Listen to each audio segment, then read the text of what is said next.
ओम नमः शिवाय।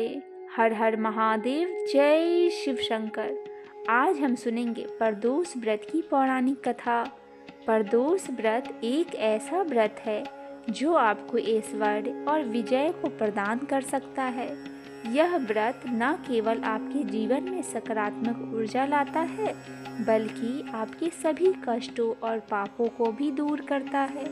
प्रदोष काल में किया गया यह व्रत भगवान शिव और माता पार्वती की विशेष कृपा प्राप्त करने के लिए एक अनूठा अवसर है।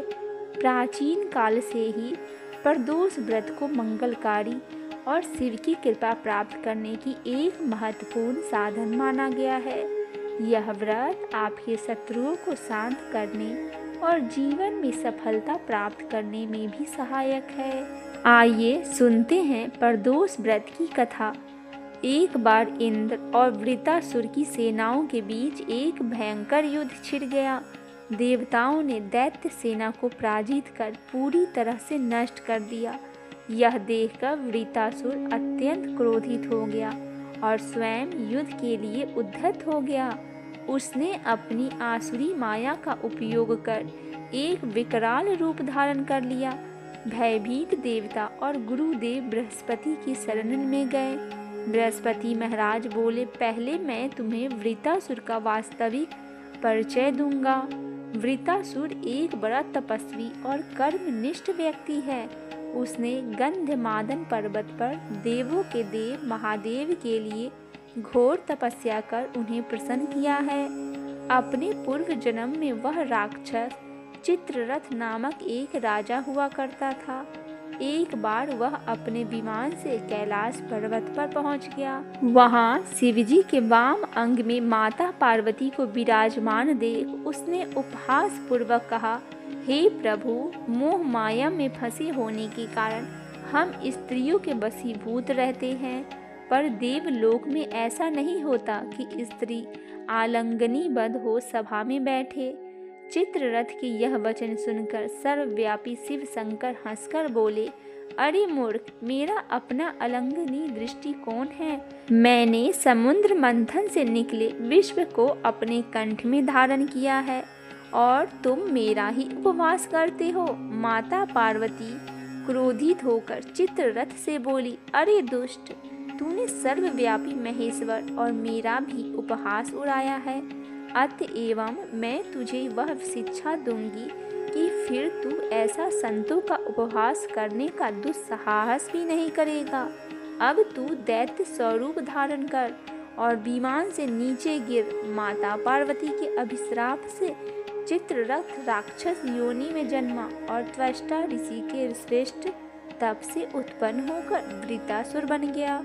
गुरुदेव बृहस्पति आगे बोले, वृत्रासुर बाल्यकाल से ही शिव भक्त रहा है, अतः हे इंद्र, तुम बृहस्पति प्रदोष व्रत कर शंकर भगवान को प्रसन्न करो। देवराज इंद्र ने गुरु बृहस्पति के कहे कथन का पालन किया और फिर उनसे आशीर्वाद लेकर प्रदोष व्रत पालन विधिवत किया। इस व्रत का फल स्वरूप इंद्र को अपार शक्ति और भगवान शिव का आशीर्वाद मिला, जिसके कारण इंद्र ने अपनी विजय की प्राप्ति कर ली और फिर देवलोक भी शांति स्थापित हो गई। आइए अब सुनते हैं शिवजी की कृपा पाने के लिए एक और प्रदोष व्रत की पौराणिक कथा।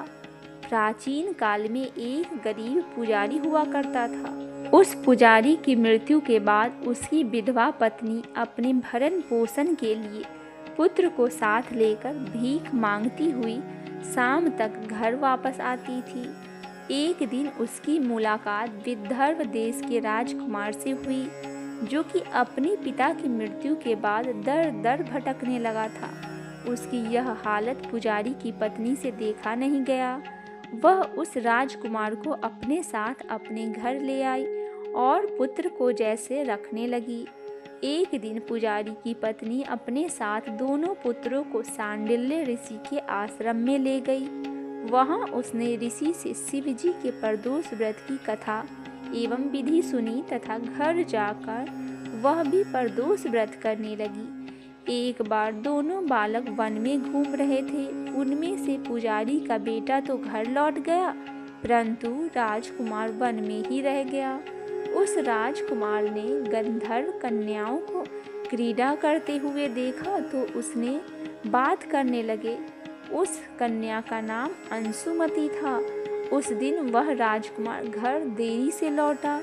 राजकुमार दूसरे दिन फिर से उसी जगह पहुंच गए जहां अंशुमति अपने माता पिता से बात कर रही थी।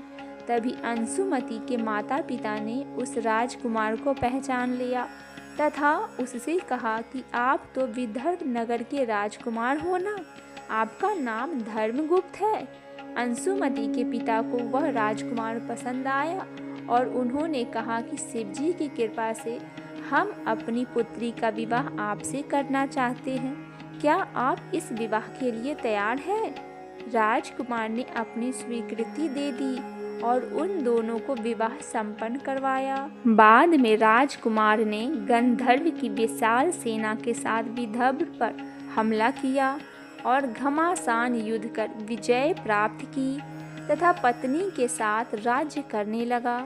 वहां उस महल में वह पुजारी की पत्नी और पुत्र को आदर के साथ ले आया तथा साथ रखने लगा। पुजारी की पत्नी तथा पुत्र के सभी दुख और दरिद्रता दूर हो गई और सुख से अपना जीवन व्यतीत करने लगा। एक दिन अंशुमति ने राजकुमार से इन सभी बातों के पीछे का कारण और रहस्य पूछा। तब राजकुमार ने अंशुमति को अपने जीवन की पूरी बात बताई और साथ ही प्रदोष व्रत का महत्व और व्रत से प्राप्त फल से भी अवगत करवाया।